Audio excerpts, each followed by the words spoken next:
Was Hitler always planning to go to war? His career is marked by events that appeared to lead to the outbreak of war in 1939. And from the beginning, Hitler was certainly willing to use violent methods to achieve his political aims when he thought they would work. In the 1920s, he set up the SA and SS as private armies within the Nazi Party. Their job was to beat up the political enemies of the party and break up their meetings. In Munich in 1923, Hitler was tried for an unsuccessful armed rebellion known as the Beer Hall Putsch. Hitler was sent to prison for setting up the coup. While he was there, he wrote Mein Kampf, My Struggle. This outlines his warlike aims more clearly than any other document. First of all, he declares that the German people are superior to others. The existence of race is the key to world history. In that relentless struggle for existence which is the law of life, the Aryan race has emerged as the master race. The Germans, Hitler argued, needed more Lebensraum, room to live, because of their expanding population, and because of their superiority over the peoples of Eastern Europe, the Slavs. Hitler claimed they were entitled to take that Lebensraum from them. When we speak of Lebensraum, we mean Russia and the lands bordering it. Clearly we must control the states between us and Russia. If they choose to fight against our wishes, then we must deal with them. These warlike intentions are also clearly stated in the official programme of the Nazi Party, along with the abolition of the Versailles Treaty. We demand the union of all Germans in a pan-German state. We demand that the Treaty of Versailles shall be cancelled. We demand space for the maintenance of our people. We demand the formation of a national army. The Versailles Treaty specifically forbade rearmament, remilitarizing the Rhineland, and union with Austria. When Hitler came to power in 1933, he began rearming.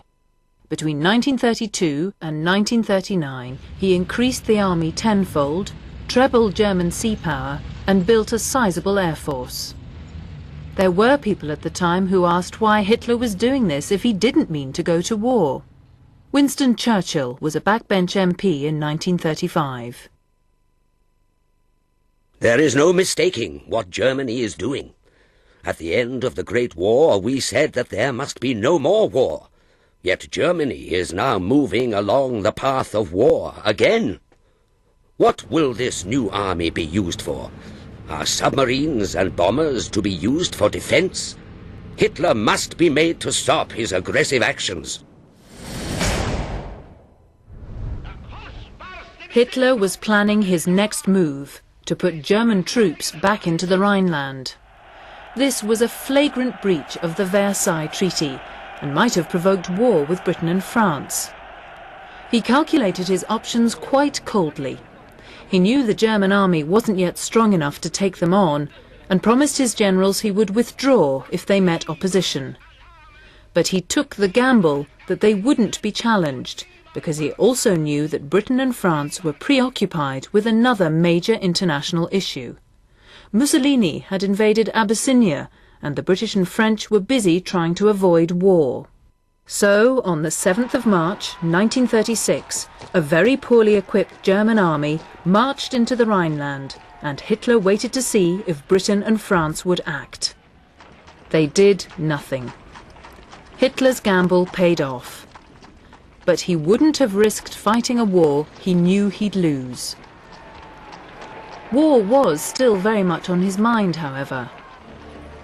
After the war, in the ruins of Berlin, the US Army discovered a document which records a meeting in 1937 in which Hitler is supposed to have outlined his plans for the annexation of Austria, Czechoslovakia and Poland. It's called the Hossbach Memorandum. In the Hossbach Memorandum, Hitler declares that Germany must be ready for war by 1938. What's not clear is whether he meant Germany to go to war then, or just be prepared to defend itself in case of war.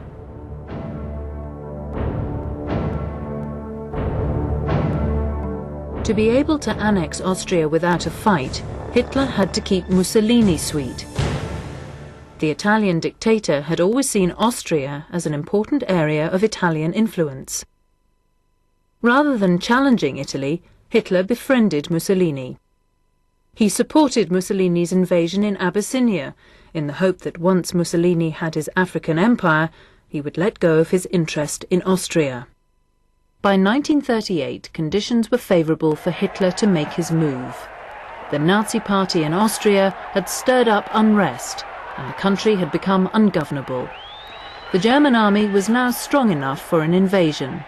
Hitler bullied the Austrian leader Schuschnigg. I have only to give an order, and in one single night all your ridiculous defences will be blown to bits.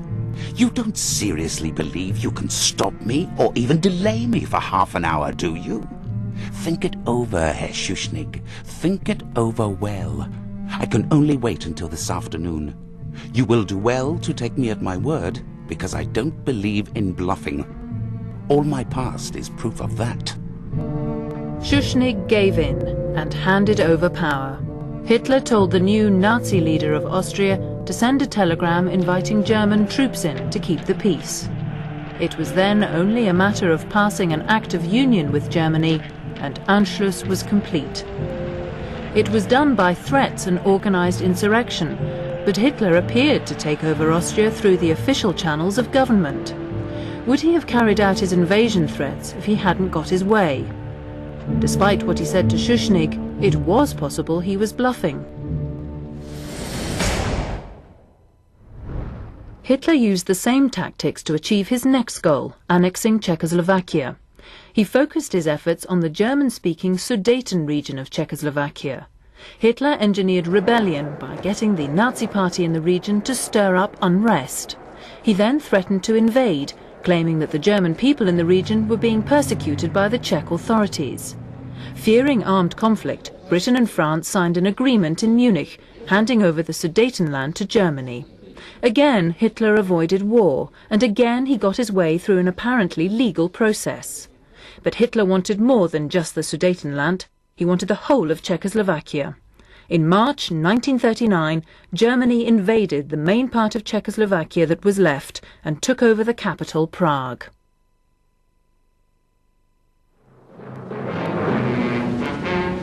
Once again, the rattle of a German army on the march echoes in Europe. At Munich, the Führer gave his word that he wanted no more land in Europe. These pictures show you what his word is worth.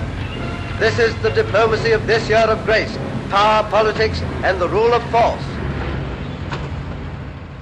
Britain saw this as naked aggression, and at this point decided Hitler's expansionism had to stop. Anticipating that Poland would be Hitler's next target, on the 31st of March 1939, the British Prime Minister Neville Chamberlain signed a pact guaranteeing to protect Poland if it was invaded. This was Britain's signal to Hitler to go no further. But Hitler didn't believe the British would go to war over Poland. He was far more worried about what the Soviet Union might do along Poland's eastern borders. Hitler knew he would come into conflict with the Russians eventually. His views were violently anti-communist, and he'd set out his plans to take land from Western Russia in Mein Kampf. But he wanted to make as many gains as he could before this happened. So in August 1939, the German Foreign Minister Ribbentrop flew to Moscow and signed a non-aggression pact with the Soviet Union.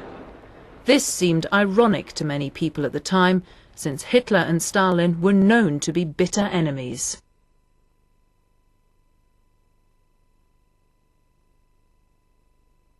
This is a British cartoon from the time. The scum of the earth, I believe. The bloody assassin of the workers, I presume. It was an alliance of convenience.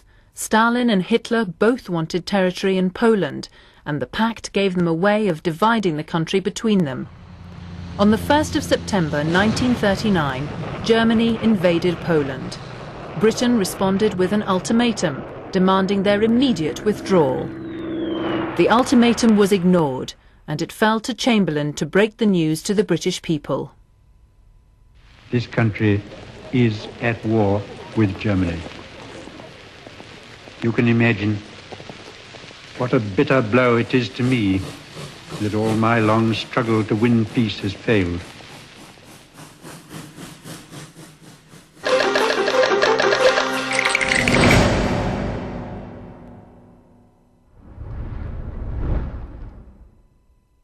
Was appeasement a cowardly policy? During the 1930s, Germany repeatedly broke the terms of the Versailles Treaty. Hitler rearmed, he reoccupied the Rhineland, and united with Austria. And in 1938 he turned his sights on Czechoslovakia. Not till 1939, when he invaded Poland, did Britain say stop. So why did Britain not act earlier? Britain's approach to Germany in the 30s is known as appeasement. Some people, like Winston Churchill, thought it was a cowardly policy. But was it? The British Prime Minister from 1937 until 1940 was Neville Chamberlain, and he was closely identified with appeasement. Chamberlain was so convinced that he had the right approach, some people found him arrogant. He certainly tried hard to make it work. He made 3 trips to Germany by air to negotiate with Hitler over Czechoslovakia. This is how Chamberlain described appeasement. By the exercise of friendliness and understanding of what were the desires of others, to clear up all differences by discussion without armed conflict.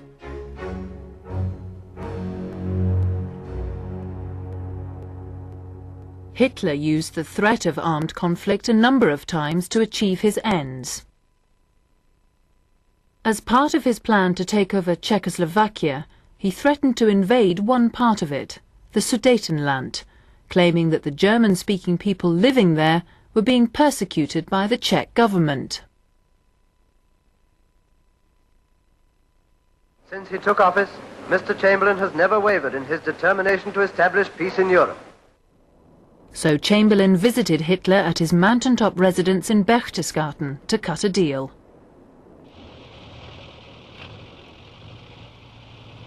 In courteous but perfectly definite terms, Herr Hitler made it plain that he had made up his mind that the Sudeten Germans must have the right of self-determination. And he declared categorically that rather than wait, he would be prepared to risk a world war. I undertook to return at once to consult with my colleagues. I have no doubt whatever now, looking back, that my visit alone prevented an invasion for which everything was ready. Chamberlain went back to Hitler a second time, quite confident now that they had an agreement. But at that point, Hitler stepped up his demands and threatened war unless he could have the Sudetenland immediately. In desperation, Britain, France, Germany and Italy met at Munich and agreed to Hitler's terms. The Czech leader Beneš was in Munich too, but Hitler refused to let him enter the conference room. Later, Beneš wrote in his memoirs, I had sufficient diplomatic experience to see that Europe was hastening to its doom as a result of universal selfishness. Without our participation, the Munich Agreement, fatal for Europe and the whole world, was concluded and signed by the 4 great powers and then forced upon us.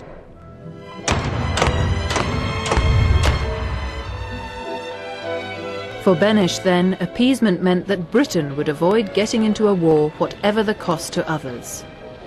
But Chamberlain believed that Hitler did have some reasonable demands, and he had extracted a promise from Hitler that he would make no more territorial demands in Europe.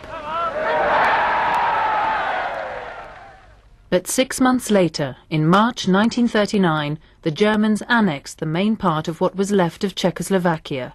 Hitler had broken his promise to Chamberlain, and that same month Chamberlain changed his policy. Britain signed a pact promising to protect Poland. This was supposed to send a signal to Hitler that Britain would not accept further German expansion. Britain prepared for war. But Hitler didn't believe the British would go to war over Poland, since they hadn't stood up to him over Czechoslovakia. Hitler went ahead with his invasion, and Britain declared war on Germany on the 3rd of September 1939. Appeasement had been abandoned. One of appeasement's most outspoken critics, Winston Churchill, replaced Chamberlain as Prime Minister in 1940. For 50 years following World War II, appeasement was seen to have failed. But before the war, many people thought it was the right thing to do. Why? Appeasement had its origins in the Treaty of Versailles. There were British politicians who felt the terms were too harsh. Many of the agreements Britain signed with Germany in the 1920s and early 1930s were intended to reduce the severity of the treaty. People in Britain remembered the horrors of the First World War and didn't want to have to fight again. Some people even campaigned for peaceful solutions to international problems.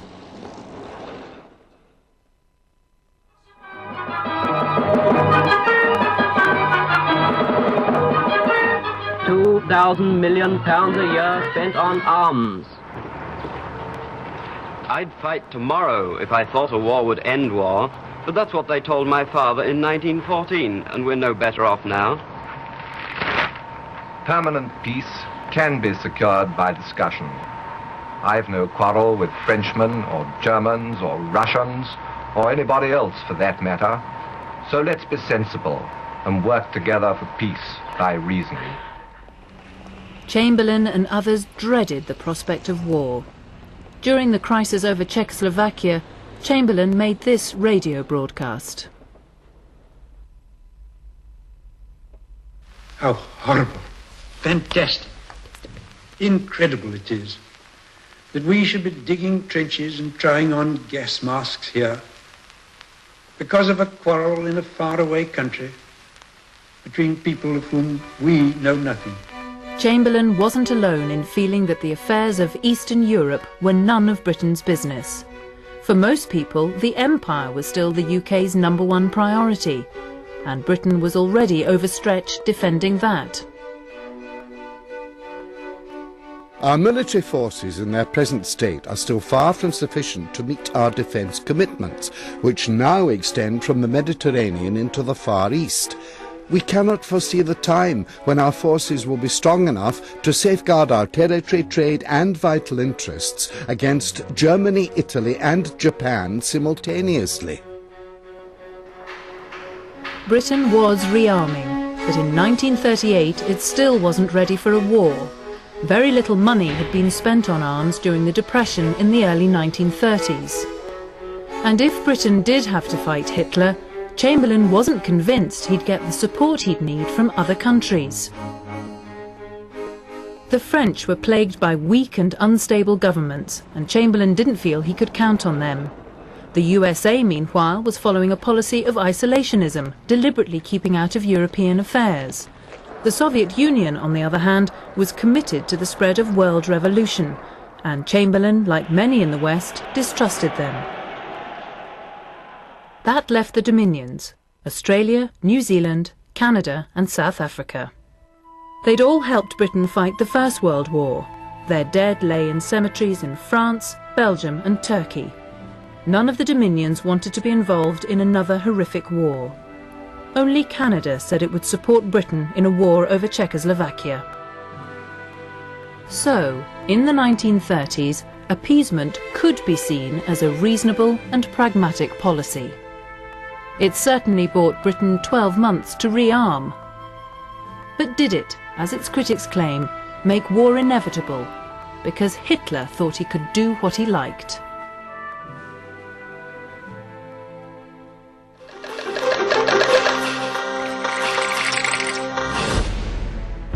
The big question in this programme was, why did the Second World War break out only 20 years after the end of the First? To try to answer, we broke down this big question into 6 smaller ones. About the peace treaty, the Weimar Republic, Hitler's rise to power, the League of Nations, Hitler's own plans, and appeasement. Now, after looking at these smaller questions, you have to evaluate how important these factors were. Were they all needed to create the conditions for a war? Would the war have happened if one had been missing? How do they link together? And which one was the most important?